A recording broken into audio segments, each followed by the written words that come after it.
Here we're going to do an example of an application problem which also requires us to use integration by parts.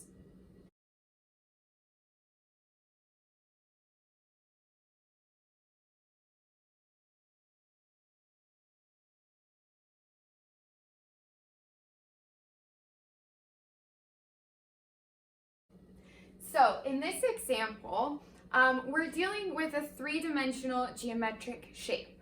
Whenever we have a word problem that asks us to do something with geometry, it's most helpful to draw out what the problem is asking us to do.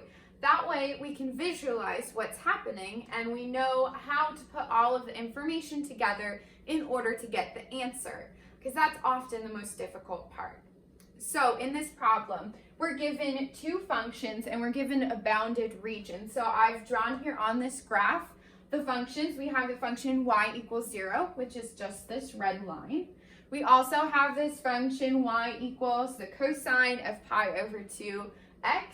Now that should be very familiar. The cosine of x function is a periodic function that goes like this. Cosine of pi over 2x just takes that function and smushes it down by half. So that's how you can imagine what that function looks like. And now we're in the bounded region of x between 0 and 1. And so I've drawn those bounds on this graph as well.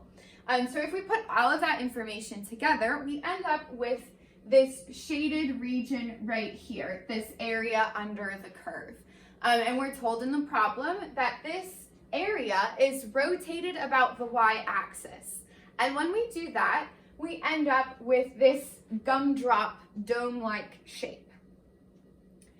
And so with this shape, our goal for this problem is to find its volume. So we need to use a special method called cylindrical shells in order to do this. So where this method comes from should be something familiar from Calc 1. So when we introduce the idea of finding an integral, we start off with Riemannian sums, and we take these rectangles and we make the rectangles thinner and thinner to approximate the area under a curve. So if we take those same rectangles and use them in this three-dimensional shape, then these same rectangles get rotated about the y-axis as well. And so we end up with this sort of a shape. It's a cylindrical shell. It basically looks like a glass with the bottom removed. It's a hollow cylinder. And so we want to find what the volume of each of these cylinders are and then add them all together to get the volume of this gumdrop shape.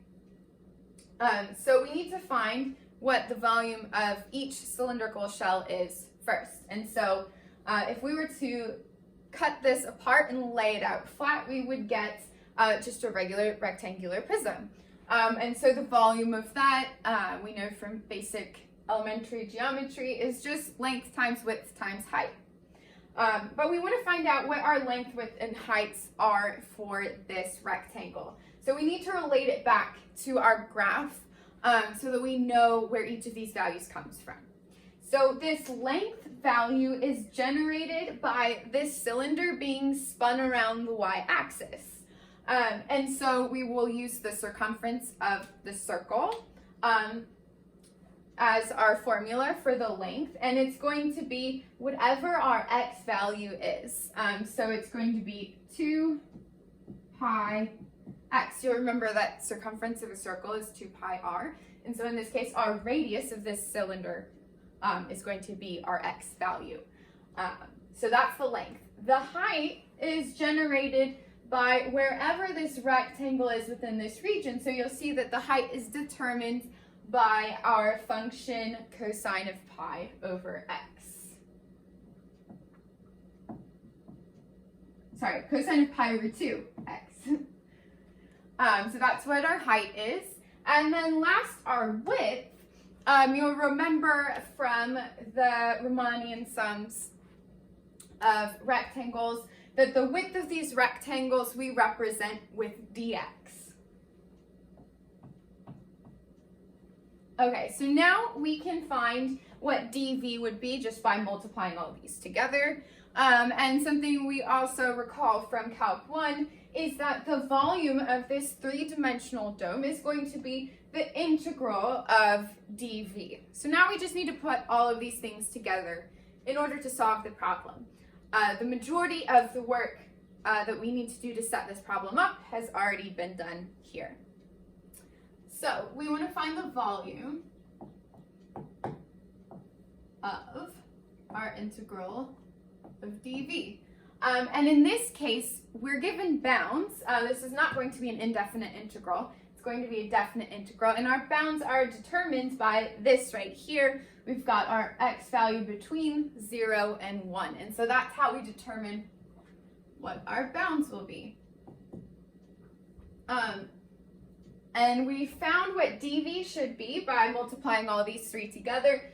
So we end up with 2 pi x cosine of pi over 2x dx. And again, that's just the length times the height times the width. All right, so first I'm going to simplify this, and then we'll see easily that we're going to need to use integration by parts to solve.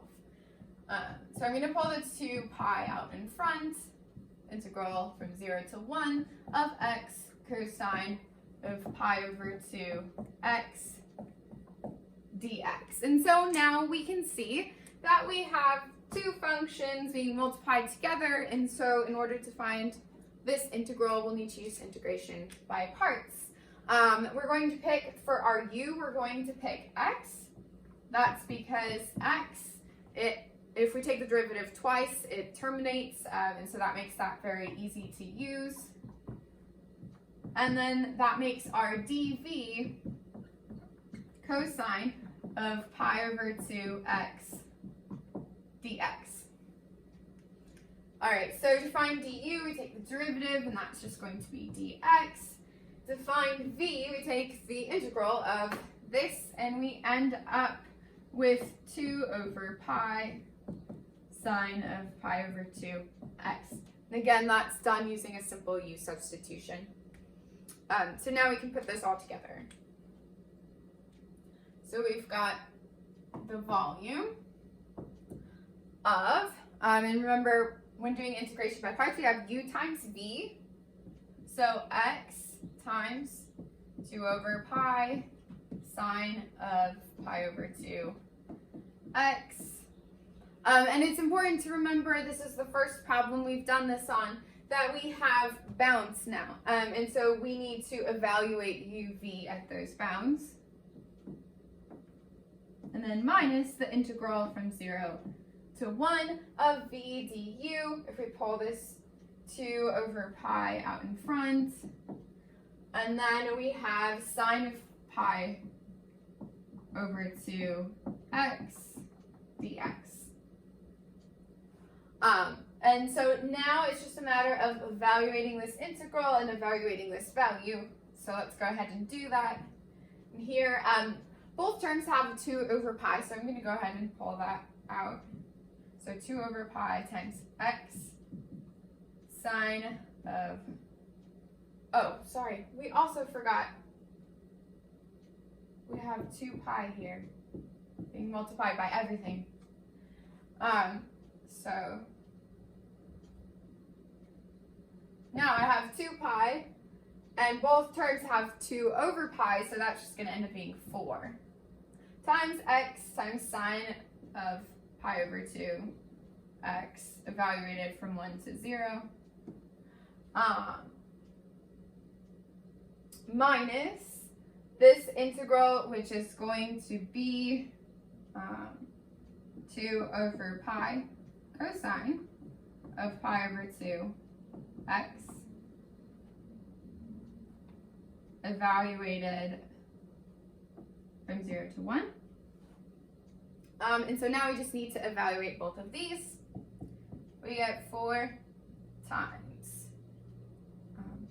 1 times sine of pi over 2 minus 0 times sine of 0 minus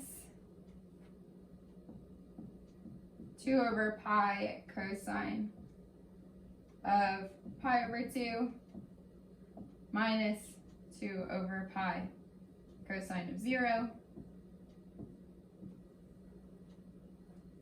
And if I evaluate each of these, I should get 4 minus 8 over pi. And so that is the volume of our gumdrop shape that we were finding.